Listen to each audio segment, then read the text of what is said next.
Ok. Donc, je disais que à fonction, à fonction de la distance entre canapés, les gens préfèrent s'asseoir face à face lorsque la distance entre les deux canapés est faible, jusqu'à 90 centimètres. Alors, pour les distances plus grandes, à partir de 1 mètre, les côte à côte permet une conversation confortable. Donc, tout ça, ce sont des observations. Ce sont donc juste des observations qu'on fait, hein, les observations que Hall a fait pour essayer un peu de voir l'impact de l'espace personnel sur la dominance, l'impact de l'espace personnel sur, avec le tâche, n'est-ce pas, de fonction au sein d'une société. Le facteur influençant la disposition des gens. Quels sont les facteurs qui peuvent influencer la disposition des gens? Nous avons la dimension de la pièce. La dimension de la pièce, les niveaux de bruit, l'angle selon lequel on s'assoit. Les niveaux de bruit, par exemple, lorsque les gens sont assis dans une pièce où il y a beaucoup de bruit, quand il y a beaucoup de bruit, rappelez-vous, par exemple, vous êtes dans une église que vous voulez parler à quelqu'un, les gens, la tendance est de se rapprocher parce qu'il faut trouver, n'est-ce pas, il faut trouver une position confortable pour bien s'attendre. Donc, on se rapproche plus lorsqu'il y a beaucoup de bruit, mais quand il y a moins de bruit, quand la salle est grande, quand la salle est trop grande, la tendance est de se regrouper pour bien écouter. Quand la salle est petite, là, on peut essayer un peu de s'éloigner pour respirer. Parce que à ce moment-là, on peut se parler sans crier. Donc, nous avons la dimension de la pièce dans une très grande salle. Prenons le cas, par exemple, de l'amphithéâtre de Léon de Saint-Moulin. L'amphithéâtre de Léon de Saint-Moulin. Regardez, lorsque les gens vont faire leur évangélisation, je vois les gens qui prient à midi. Ces gens-là qui prient à midi, ils ne quittent pas euh, la place selon de Saint-Moulin, l'amphithéâtre, tout l'amphithéâtre, non. Ils sont dispersés, ils se regroupent. Je vois souvent, ils se regroupent derrière, juste non loin du bâtiment administratif. Ces gens, ils se regroupent. Mais par contre, il y a de l'espace. Donc, quand la dimension est trop grande, la tendance est de se regrouper pour mieux se comprendre, pour trouver une solution pour être bien confortable. Alors, même au stade, par exemple, si vous êtes là, vous allez au stade des martyrs, vous voulez, par exemple, moi, je suis là, je peux vous enseigner, vous allez voir qu'on ne faut pas occuper tout le stade. Pour écouter, la tendance serait de trouver un espace où on va se regrouper pour écouter. Donc, la dimension de la pièce joue un rôle très important. C'est un facteur aussi déterminant de la distance personnelle. Les niveaux de bruit, plus il y a de bruit, plus on a tendance à se regrouper pour bien écouter. Et l'angle selon lequel on s'assoit, n'est-ce pas, pour bien voir la personne qui s'adresse à vous, pour bien discuter. Ce sont là les facteurs qui influencent les gens dans la disposition.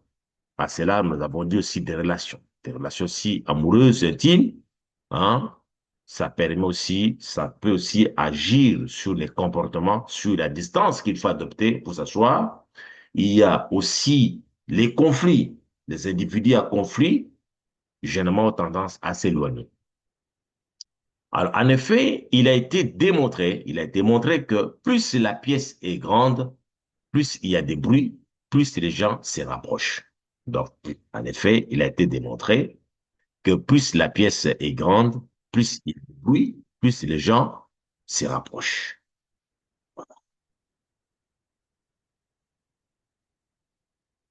En outre, dans les salles de séjour petites et calmes, une conversation confortable peut avoir lieu si les gens sont distants de 3 0,05 mètres. Mais dans un hall public, cette distance est beaucoup très grande. Enfin, les gens qui se parlent s'asseyent point à point plutôt que côte à côte ou face à face.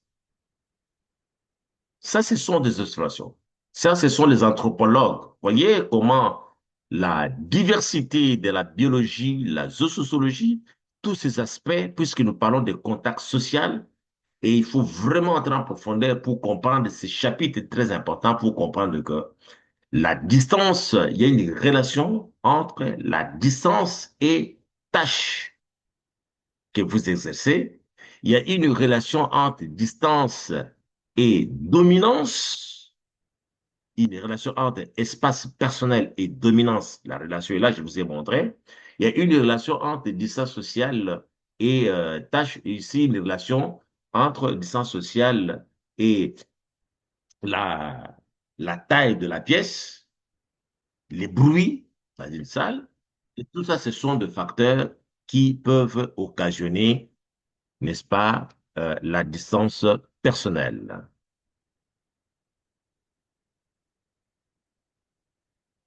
Ça, ce sont des exemples qu'on donne. Il y a comme, par exemple, les types de propriétés chez les passionnés, chez les étudiants. Alors, les gens s'adaptent à une proximité excessive de différentes manières. Les gens s'adaptent à une proximité excessive de différentes manières. Voilà, la proximité, les contacts, ça se fait de différentes manières. Les amoureux ferment les yeux quand ils s'embrassent et baissent la lumière. Vous voyez, ça, c'est une proximité excessive. Donc, les amoureux ferment les yeux quand ils s'embrassent. Pourquoi les gens, quand ils s'embrassent, ils ne se regardent pas, ils ferment les yeux. Et aux heures de pointe, dans le bus, oh my God, c'est quoi? Excusez-moi, je vais voir un peu, c'est quoi cette histoire-ci. Voilà,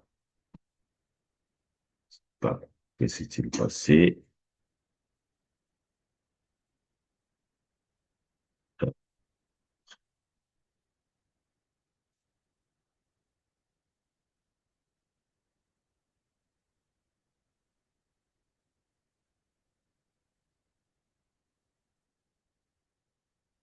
Là, là, une minute,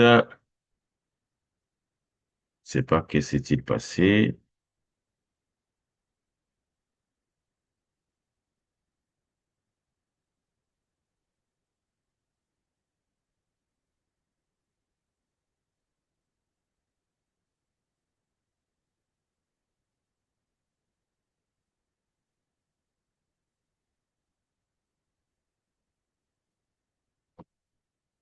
Quoi? Il y a réduction de ceci.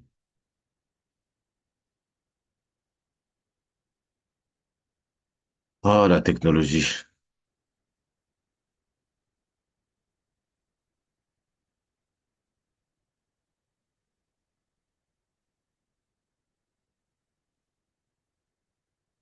Comme fois que ça nous arrive, hein.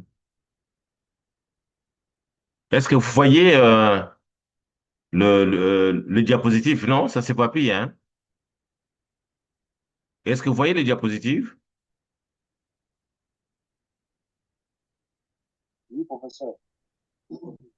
Mais moi, chez moi, c'est un peu réduit là. Je ne vois pas bien ça. Oh my God. What's wrong? What's wrong? Je ne sais pas voir le dia là. What's wrong?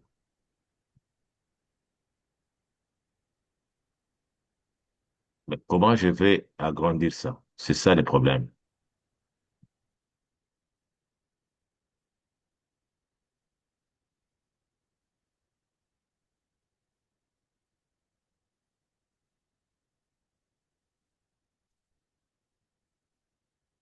Bon, je ne sais pas quelle manœuvre que je viens de faire ici.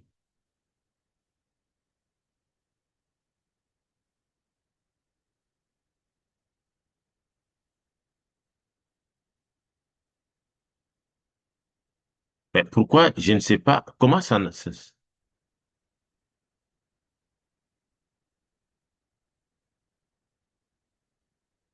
Oh,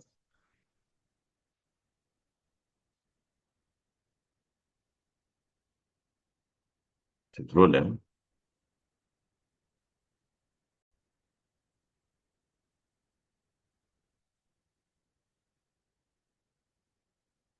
Genre,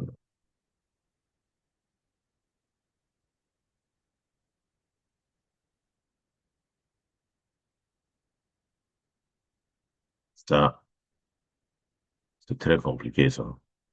Je sais pas qu'est-ce que j'en ai fait.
Voilà. Ouf, pas facile, hein? Ici, maintenant. Voilà. Donc, on va continuer.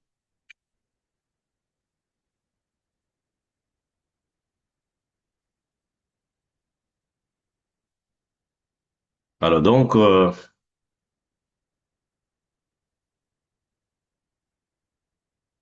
alors, les gens s'adaptent à une proximité excessive. Alors, vous savez, ici, les cas chez les Amoureux qui ferment les yeux, on a dit ça. Alors, aux heures de pointe dans le bus, le voyageur baisse les yeux, s'immobilise et devient rigide pour minimiser un contact social indésirable. Donc, ici, nous sommes en train de parler les gens qui s'adaptent à une proximité excessive de différentes manières. Il y a soit les amoureux qui ferment les yeux quand ils s'embrassent et baissent la lumière. Aux heures de pointe, dans les bus, rappelez-vous, à la fin de la journée, quand vous prenez le bus Trasco, la tendance, les gens sont déjà fatigués. Qu'est-ce qui va se passer? La tendance, actuellement, maintenant, les gens sont sur leur téléphone. Bon, évidemment, on a peur qu'on puisse arracher le téléphone, mais soit les gens sont sur leur téléphone, soit les gens sont très fatigués, baissent les yeux, s'immobilisent et deviennent rigides pour minimiser un contact social. On n'a pas besoin de parler, les gens ont besoin d'arriver vite à la maison. Donc, c'est c'est ça aussi, donc, réduction donc, de l'histoire. On se crée une bulle émotionnelle. Alors, dans les conditions d'entassement, on est supposé ne pas regarder ses voisins immédiats et ignorer complètement leur existence, par raison même de leur proximité. On ne les considère pas comme des personnes. Donc, comme je disais dans le règlement des conflits, ici, quand les conditions d'attachement, quand les conditions deviennent très difficiles, les gens sont étouffés, la tendance est de se concentrer sur soi-même. Donc, on suppose qu'on ne regarde pas ses voisins immédiats et on ignore complètement leur existence. À raison même de leur proximité, on ne les considère pas comme des personnes. Donc, voyez, là, ça, ce sont donc les différents comportements. Ce sont donc les différents comportements qu'on adopte souvent, qui sont souvent adoptés par les individus.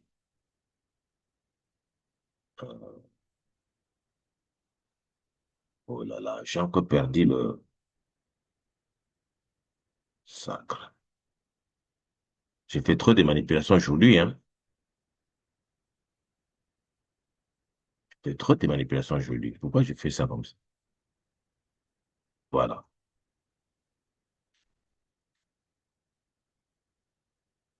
Voilà.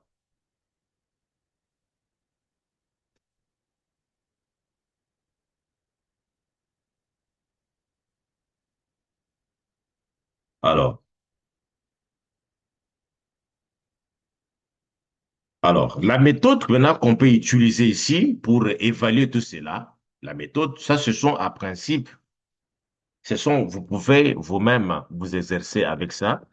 Ça dépendra des temps parce que j'ai déjà noté, ça dépendra de si on me donne encore la prochaine fois, maximum, mettons une séance, on peut essayer de faire ça parce qu'il faut que nous ayons un débat. Je vais vous envoyer la grille d'évaluation, comme j'avais donné. Je suppose que les CP, vous avez quand même partagé les informations, n'est-ce pas? Il y a une information en rapport avec l'évaluation. Les CP, vous avez donné ça. Quelqu'un peut me dire, vous désactiver son micro pour me dire si vous avez reçu ça.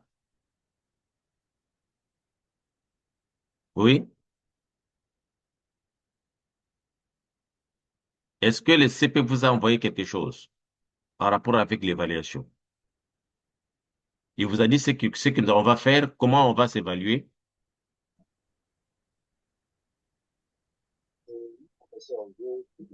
hein? Comment? Oui, mais ils sont au courant. OK. Alors donc, la méthode, donc, s'approcher des gens, les serrer le plus près possible dans les différentes circonstances et enregistrer leurs réactions. Voilà certaines méthodes qu'on fait. Par exemple, même tel que vous êtes là, dans l'auditoire, par exemple, essayez d'approcher quelqu'un. Voyez, quand vous entrez dans l'auditoire, vous allez voir que chacun de vous a sa place où il s'assoit. Vous ne mettez pas ensemble. Maintenant, essayez, vous pouvez observer les comportements des autres. Vous vous asseyez, vous vous approchez, vous vous approchez. Plus vous vous approchez de quelqu'un, plus c'est vrai que la personne va s'énerver parce que vous êtes en train de violer sa bulle spatiale. Même votre ami, hein, quand vous coincez trop le gens, vous êtes là assis, il y a une certaine distance que vous allez voir que même si vous êtes dans le détour, il y a une distance qui se fait naturellement sans qu'on vous oblige, même dans les bus, même dans le bus Trasco. Vous allez voir que vous vous asseyez quand même coincé, mais il y a une distance. Si quelqu'un d'autre vient encore s'asseoir, ça commence à énerver que non, papa. Mais il n'y a pas de place. Vous voulez quand même faire debout. Vous allez voir que la personne va venir. Il y a une petite, il y a un petit espace qui reste. La personne, sans que vous dites à la personne de ne pas s'asseoir, la personne regarde et évalue. La que non, ici, quand même, on s'est trop coincé. La personne se met debout. Raison pour laquelle, dans l'autobus, dans le bus Trasco, ou quand vous entrez, même quand le transport est difficile, raison pour laquelle vous allez voir qu'il y a les gens qui sont debout, il y a d'autres qui sont assis. Mais sinon, tout le monde sera assis, sans tenir compte de l'espace. Sinon, tout le monde sera assis. Mais vous allez voir que c'est cette distance-là, cette bulle, distance personnelle, qui fait que naturellement, même dans des conditions où on est trop confiné, il y a quand même des petits espaces qu'on laisse. La personne qui arrive ne va pas forcément s'asseoir, que non. Regarde, on évalue, c'est pour quand même essayer de respecter l'espace individuel. Et généralement, lorsque la personne arrive, s'assoit et que la personne ne tient pas compte de ce petit espace-là, qu'est-ce qui va se passer? C'est ça qui est aussi source de conflits dans l'autobus, dans le bus Transco ou esprit de vie. Ça provoque également des conflits. Vous allez voir, les gens commencent à s'insulter déjà. Pourquoi? Parce que on a violé cet espace. Et ce qui se passe, beaucoup de conflits dans le bus, ces conflits résultent souvent de l'espace. Rien d'autre. C'est l'espace. Pourquoi? Parce qu'il y a une certaine dominance qui se crée. Il y a les gens qui ont maintenant la tendance dans un milieu confiné et de trouver de l'espace où on peut être confortable. Et lorsque chaque individu cherche maintenant à trouver de l'espace, trouver, même si c'est confiné, mais occuper un petit coin où beaucoup de gens ne peuvent pas trop s'approcher, c'est là où il y a maintenant conflit. C'est là où maintenant, vous voyez que commence à se bousculer. Non, mais vous avez occupé, moi je vais m'asseoir. C'est pas ton bis, mais et achète aussi ton bis. Vous voyez, l'énergie et après, il y a conflit. Pourquoi? Conflit à cause de l'espace. Conflit entre les individus qui ne se connaissent pas. La ponctuation des problèmes, c'est quoi la ponctuation des problèmes? C'est l'occupation de l'espace, dominance et subordination. Dominance, quelqu'un qui veut rester dans l'autobus, mais qui ne veut pas être trop coincé, qui veut avoir quand même espace pour respirer. Papa, il n'y a pas de place ici. Maman, il n'y a pas de place. Vous vous approchez tout de moi. C'est parce qu'on veut occuper de l'espace dans un milieu confiné, source de conflits.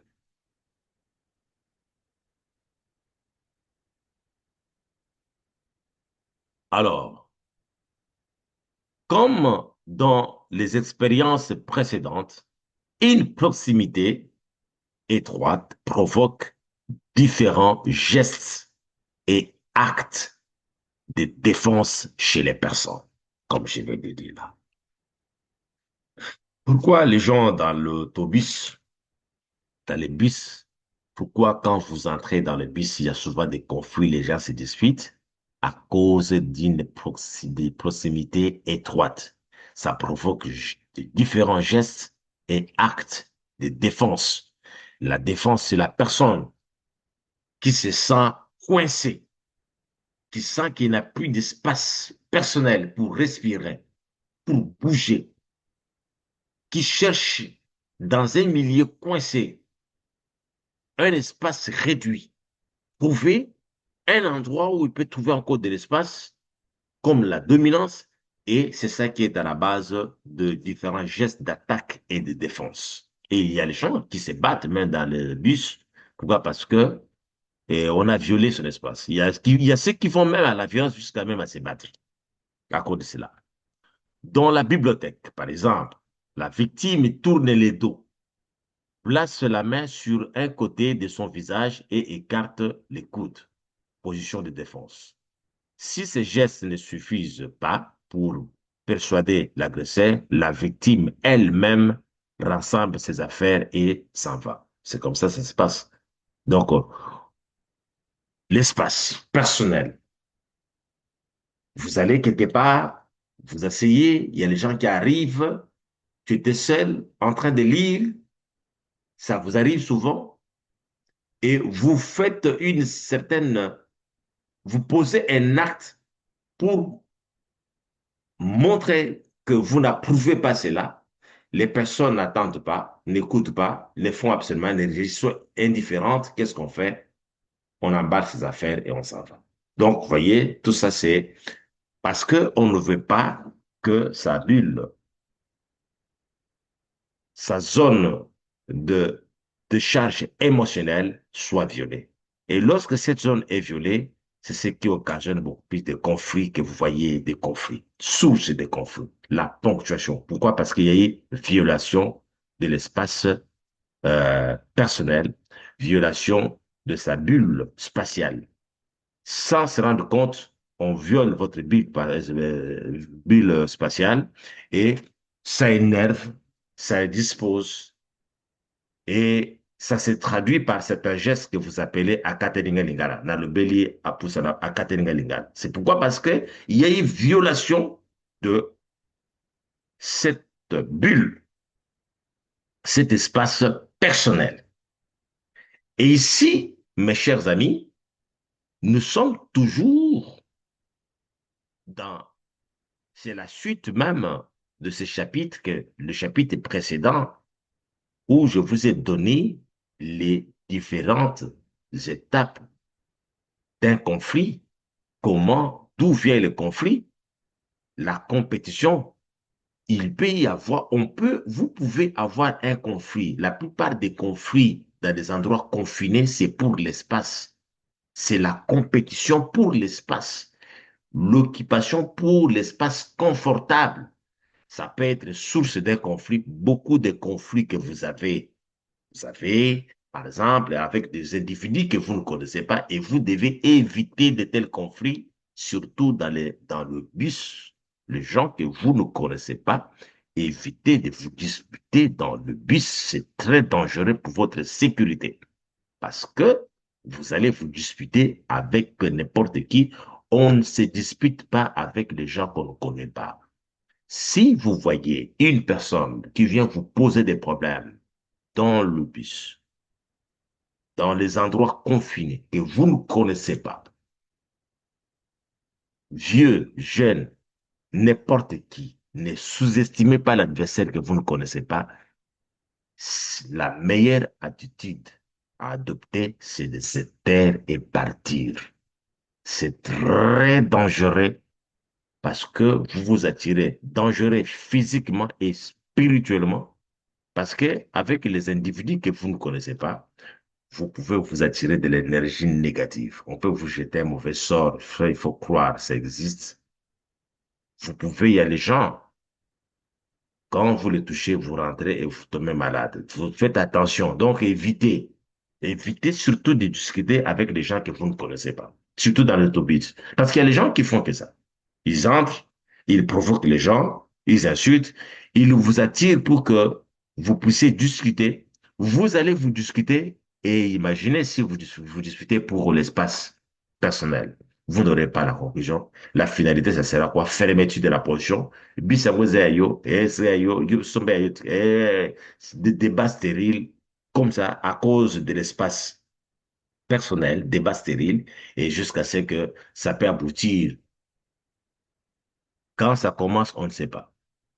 Aujourd'hui, à Kinshasa, avec de l'insécurité qui règne, on ne sait jamais. Vous pouvez vous créer des ennemis. Vous vous êtes insulté dans l'autobus, mais vous avez oublié. Mais lui n'a pas oublié. Et vous descendez, vous partez chez vous tout bonnement, croyant que c'était fini, mais pourtant, ça n'était pas fini. Et on vous poursuit, on vous observe tous les jours. Si vous prenez le même bus tous les jours, la personne vous cible et on vous fait du mal. On peut vous faire du mal. C'est comme ça que beaucoup de gens ont eu des problèmes. Il faut éviter. Il y ressort que, quelle que soit la circonstance, très peu de gens ainsi envahis prennent la parole pour exprimer leur gêne. Ah oui, beaucoup de gens ont vous envahi, mais beaucoup de gens ne parlaient pas. Autrement dit, l'espace est un langage muet. L'espace est un langage muet qui atteint les gens par-delà le champ de la conscience. Les actes des personnes envahies indiquent leur gêne, mais peu de gens expriment cette gêne verbalement. Voyez-vous quelqu'un, on l'étouffe, on envahit la personne. Vous allez voir que beaucoup de gens ne parlent pas. Ils ne parlent pas, mais vous allez sentir. C'est comme je disais que faites attention avec la distance. Vous pouvez aller dans un pays, on vous donne une bourse, une conférence, on vous donne une bourse, vous partez. Mais dans la plupart des cas, si la personne constate que vous ne respectez pas la distance, même quand vous vous adressez aux invités, quand vous vous adressez aux gens, vous ne savez pas à qui vous parlez, on peut vous disqualifier. Vous pouvez perdre les avantages sans qu'on vous les dise. C'est ça qu'on est en train de dire ici. On ne vous dira pas. Dans la plupart des cas, ce sont des situations où on ne vous dira pas que non, voilà, on, euh, on ne veut pas renouveler votre contrat parce que vous n'avez pas une certaine manière, vous ne respectez pas la décence quand vous vous adressez aux autorités à fonction. Parce que ça veut dire que l'espace personnel varie aussi à fonction de la tâche. Alors, lorsqu'on remarque qu'il y a un problème dans ce cas-là, on peut aussi vous disqualifier sans qu'on vous le dise. Vous allez voir seulement que non, voilà, où on ne renouvelle pas. Vous avez un contrat, on refuse de renouveler sans qu'on vous dise pourquoi c'est refus. Ça existe. Alors, en appliquant cette notion chez les prisonniers, un psychiatre a montré que les prisonniers auteurs de crimes, viols, donc les prisonniers auteurs de crimes violents, s'éteignent à une distance double de celle autorisée par les prisonniers qui n'avaient pas commis de genre de crime. Donc, Les prisonniers qui ont commis des crimes très violents ont tendance à se tenir en écart et à être très calmes par rapport aux prisonniers qui n'ont pas commis des crimes violents. Donc les criminels sont toujours très calmes. Vous allez voir, ils sont calmes, ils se tiennent toujours à distance des autres. Ils observent de loin. Ça, c'est une étude qui a été réalisée en prison, qu'on a pu observer. C'est un psychiatre qui a fait ces études-là. La zone d'espace personnel peut s'étendre autour d'un groupe de gens aussi bien qu'autour d'un individu. Quand deux personnes causent dans le couloir, quand deux personnes causent dans le couloir, tel que vous êtes là, un étranger ne passera probablement pas entre elles, à moins qu'il n'y ait absolument pas de passage sur les côtés. S'il doit passer entre elles, il marche comme s'il franchissait une barrière d'une manière hésitante. Ça, vous avez vu ça, hein? Regardez, vous avez deux personnes. Deux personnes. Regardez, faites cette exercice-là. Vous allez voir que quand vous êtes dans un couloir, quand vous êtes dans un couloir, vous êtes en train de parler, même une autorité qui arrive vous dira que non, écoutez, mettez-vous un peu de côté parce que vous devez laisser quand même le passage. Le passage est au milieu, entre vous deux.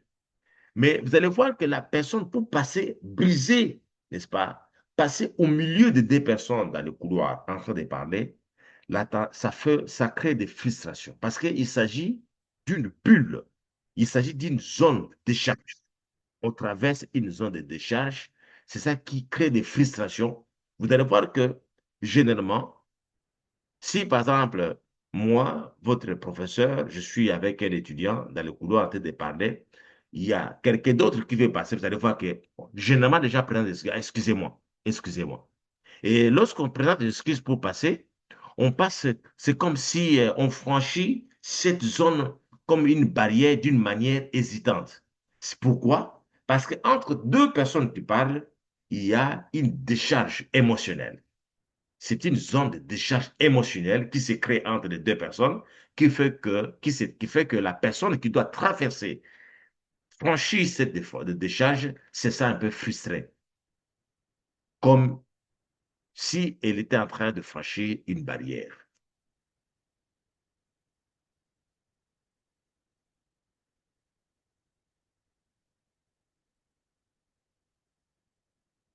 Alors,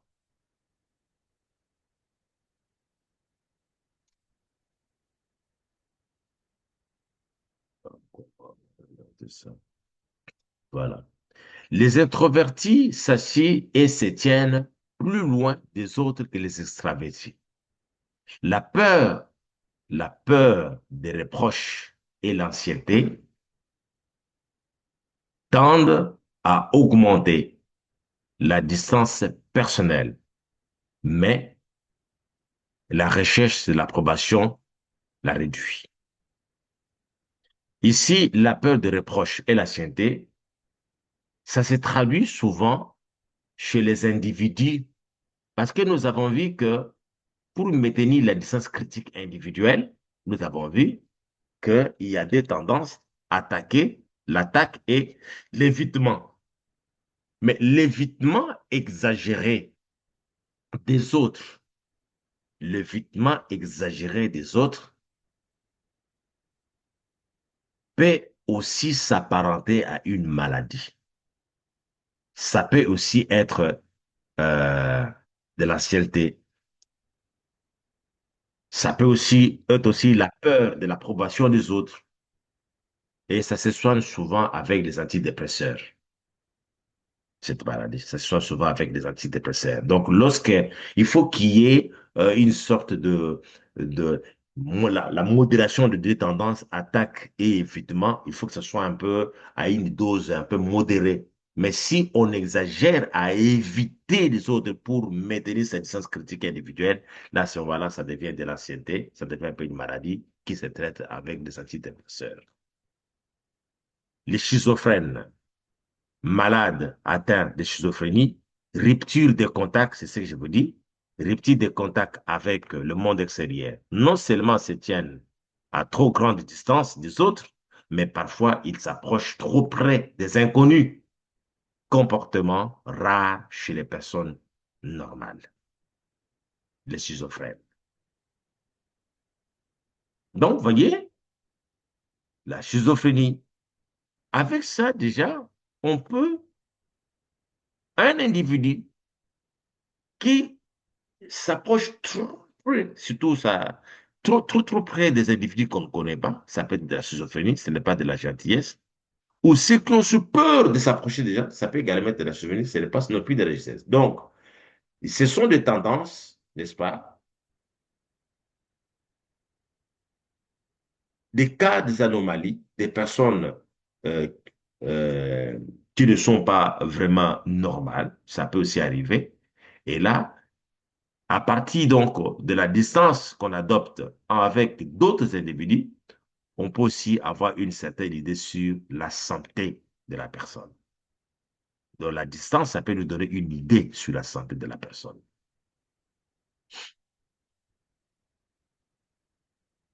Il existe une relation entre distance sociale et la distance spatiale. C'est ce qu'on appelle effet de l'handicap.